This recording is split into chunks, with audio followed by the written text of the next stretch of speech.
Hi, this is Shu with a review of a Converse basketball sneaker, a basketball shoe that is a signature shoe for the first time in a long while. I think the last prominent basketball signature shoe that Converse had was with Dwayne Wade during the 2006 finals. He wore those simple design shoes with some tech in it called the icon or the struts, little balls of cushioning with some air in them, encapsulated air. It was really great. Those were great shoes, and they were really going under the radar because Converse seemed like a dying breed back then. Of course, in the 70s and early mid 80s, everyone in the NBA was wearing the Converse. Larry Johnson, Larry Bird, Magic Johnson, Isaiah Thomas. Everyone wore the Connies. This was before Nike could spread its wings and Jordan could dominate in the playoffs. Converse did some great job making the shoes. Of course, they got a little bit complacent, and in the 90s they struggled, and in the mid 2000 they had a bit of a resurfacing, re-emergence, and then they seemed to disappear. But they've been acquired by Nike, and so we have Nike Tech in a Converse silhouette. The old one star logo is there, which is a nice little homage or a tribute to the traditional Connies that everyone in the NBA used to wear. And it features React cushioning, which is not new because the Pro BB, which seemed like a takedown version, or rather a different take on the Kobe 360s, had a full-length drop-in React midsole. But that React midsole had a decent.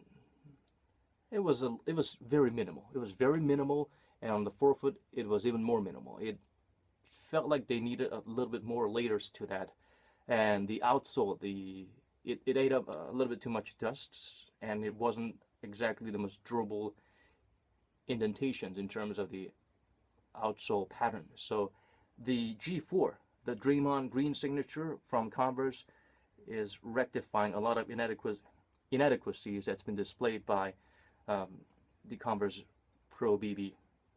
Is it BB something? I keep getting confused with the name. The one with the full-length React drop-in midsole. So this shoe, first of all, let me talk about the cushioning.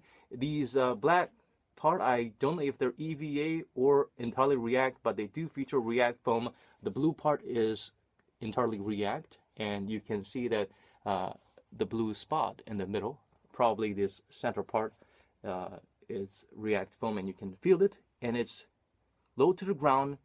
It's thinner than the BB Pro BB, but it provides a bit more responsiveness and a bit more improved shock absorption. But still, you might want to have a thicker insole for some additional shock absorption and responsiveness.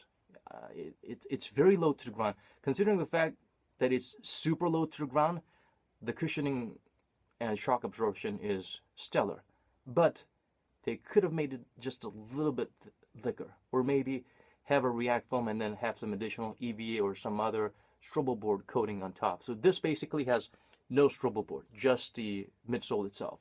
So as you go to the forefoot unit, it's hard rubber outsole. It's cupping it like a little bit of a, what do you call it, Air Force One type of midsole outsole structure. It wrapped around. It's the first Converse shoe to actually feature zoom air. You can see on the inside the silhouette for a little zoom air unit that's protruding out there. So this is how thin it is. It's basically, there's like a barely very thin coating of whether it's React foam or some type of EVA, and the zoom air is embedded in it and protruding out a little bit. So it feels very similar to the CP38. This had our lunar and the heel and the zoom air on the forefoot, which you could see the silhouette if you take out the insole, and the cushioning was good. But the problem I had with the CP was that this little part, it was like eating up my pinky. I had to go up a whole size. For this, the fit, it's good. There's no crazy toe box interstellar space, but it's still there's a little bit of a wiggle room there, so I wish it was a little bit flatter, but it's not as bad as some models that I had a lot to complain about. So the fit is decent. The width is not that narrow. It's decent, but this little part, it cuts a little bit. So if your pinky might feel a little bit of pinch there. So if you have an average foot, true to size could be okay, but if you have a bit of a wide foot, especially on your pinky toes, not the width of your foot, but your pinky toes and that little bone area, you might feel a little bit of a pinching. So you might want to go up half a size, but ordinarily, true to size will be fine. If you have really narrow feet, you can't even afford to go half size down if you like really tight fit. The upper material is made of some kind of a textile material. It's very reminiscent of, it's as if it's paying homage to the canvas material used in the Chuck Taylors. It's flexible. It's very flexible, but it's rather thick, and it's not exactly the most breathable material out there. It doesn't get super hot, but it doesn't provide some excellent ventilation. Ventilation is not exactly its strong point. There's double layer of fused material to provide some durability, whether it's because of toe drag or to provide some resistance and lockdown.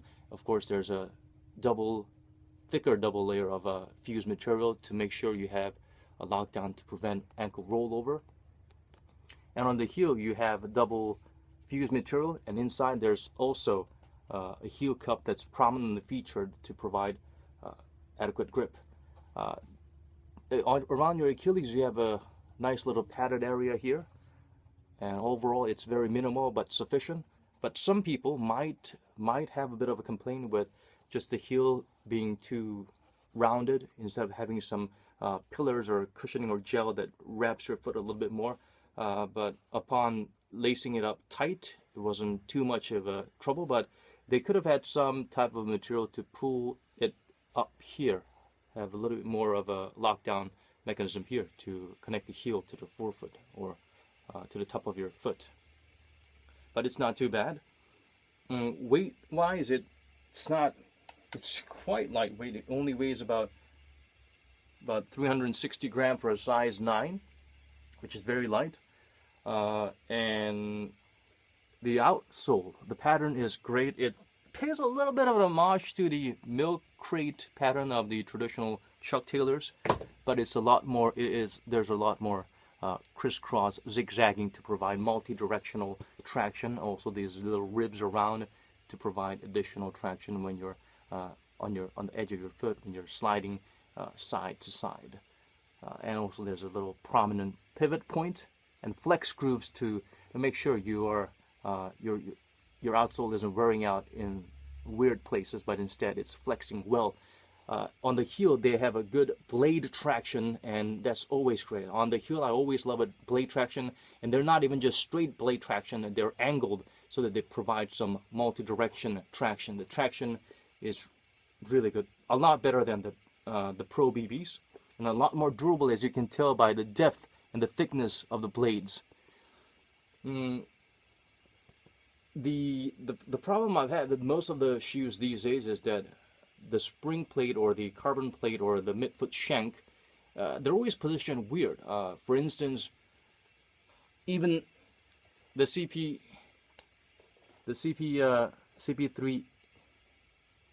8s, they've had, you see the prominent midfoot shank there? Yeah, it's right there at the bottom of your foot. So it kind of pinches when it reaches the point at the intersection when the carbon plate meets the zoom air. So you might feel a bit of a pinching there depending on the fit of your shoe. But fortunately, this G4, Converse G4, has the plates right here on the outsole. And yeah, it's right here in the midfoot area to provide resistance to warping or twisting, which is good. And on the inside, there is no disruptions, nothing pinching or poking in your foot, or no clog-like sensation. So the foam is in contact with your foot and it provides good cushioning. But again, it's very minimal, so around your toes you might not feel that cushioning the level of cushioning that you might desire, depending on what kind of a baller you are. So the insole is pretty decent, ortholite insole. They're very soft though. I mean, soft insoles are good. They hug and form to the shape of your foot. They hug your foot in a nice snug fashion, but it's really thin and it's really soft. It seems like it's made of a similar ortholite material from the PG4, but as you remember from the PG4, the cushioning sensation, I would say about 2/5 of the cushioning is from this wonderful insole that complements the overall cushioning nicely. To show you how the difference in the thickness, yeah, it's about 1/3 thinner than the PG4 material, and this is a little bit more firmer and bouncy, and this is very soft. It just flattens like a piece of paper. So they have a different type of insole. They have a bit of a thicker insole for the high top version of it. But here's the catch.